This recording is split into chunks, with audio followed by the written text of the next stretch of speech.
Hello everyone, welcome back to my channel. In this video, we will try and understand what is happening in Afghanistan, why the US and NATO forces are leaving Afghanistan, who are Talibanians, what is the future of the country, and many more such type of questions that you may have. Although I may not be able to cover all the questions, but I will try. And if you have any doubt after the video, then please let me know it in the comment box. Alright then, let's begin.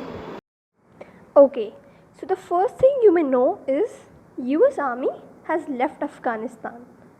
US President Joe Biden has set a deadline of 11 September 2021. Why only 11 September? Because it will mark the 20th anniversary of 9/11 attacks on the US. But the question is, why they are leaving Afghanistan all of a sudden? Do you think 20 years have passed, so as a mark of respect they have decided to leave Afghanistan? Or do you believe they have accomplished their objectives and have made Afghanistan free from terrorism? Even that is not the case. Taliban is still there. Al-Qaeda's roots and networks are still there in the country. And many such Afghanistani and Pakistani based affiliate terror groups are still there. So the point is, America has not accomplished its objectives. Of course they have killed Osama bin Laden, but if that was their goal, they would have left 1 or 2 years after that. And if the goal was to remove terrorism from the root, then why they are leaving Afghanistan without accomplishing their task? Isn't that weird? In fact, there are reports that thousands of vehicles, weapons and military equipments of the US Army has now fallen in the hands of Taliban, making them stronger than before.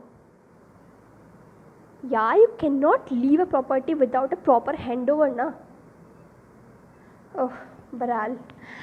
Let's look at Afghanistan, the graveyard of empires, its social and political history.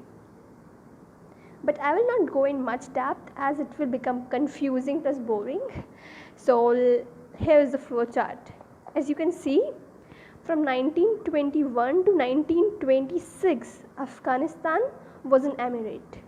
Then from 1926 onwards, Afghanistan became a monarchy. The emir was now replaced by a king. Then from 1973 to 78, Afghanistan was called as the Republic of Afghanistan.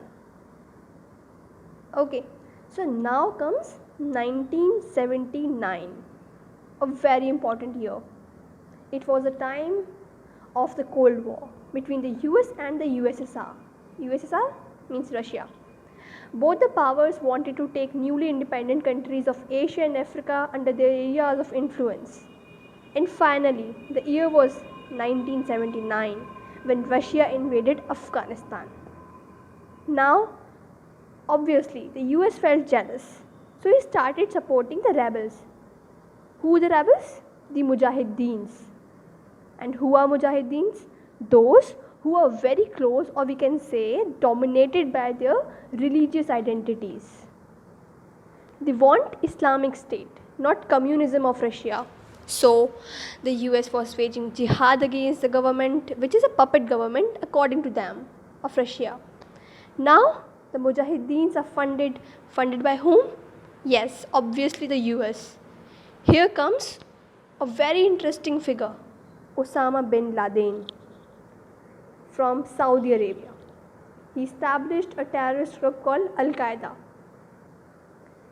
He came to Afghanistan, after that fought along the Mujahideens, and the USSR, that is Russia, is now overthrown in Afghanistan, finally. Another graveyard on the soil of Afghanistan. Now comes a very interesting turn in the story. Bin Laden, yes, the Osama bin Laden, held United States of America responsible for the worst conditions in Afghanistan. So he planned 9/11 attacks of September 11 on the US. We all know about that. 4 planes were hijacked by Al-Qaeda. 2 destroyed the WTO towers. one hit the Pentagon, the defense establishment of the US, and the other struck down in Pennsylvania. It was the biggest terror attack on the soil of US. The very next month, America started sending its troops to Afghanistan. Now, the Afghanistan is invaded by the US. Okay, then years passed, American troops resided there. It brought some sense of democracy there. And finally, in 2011, US Army killed Al-Qaeda chief Osama bin Laden in Abbottabad, Pakistan. The president at the time was Barack Obama. Then after that, he announced to reduce US troop sizes by August 2016. Then came Donald Trump, who tried to start peaceful talks with Talibanis to have an honorable exit, but it was abruptly disrupted after a US soldier was killed in a Taliban attack. Now, Biden comes to power.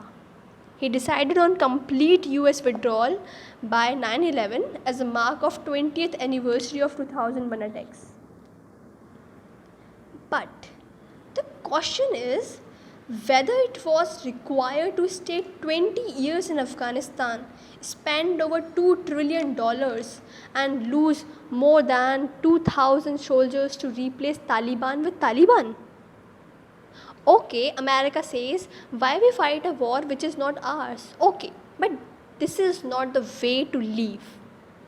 My opinion is the USA had the responsibility to stay in Afghanistan in support of Afghan military until complete peace is achieved, which is no doubt essential for collective self-defense to protect international community from global terrorist threats and future 9/11 attacks on the US. Certainly, the future of the country remains uncertain after the Taliban takeover. Let's see how they will govern the country, what their rule means for women, human rights, and political freedom.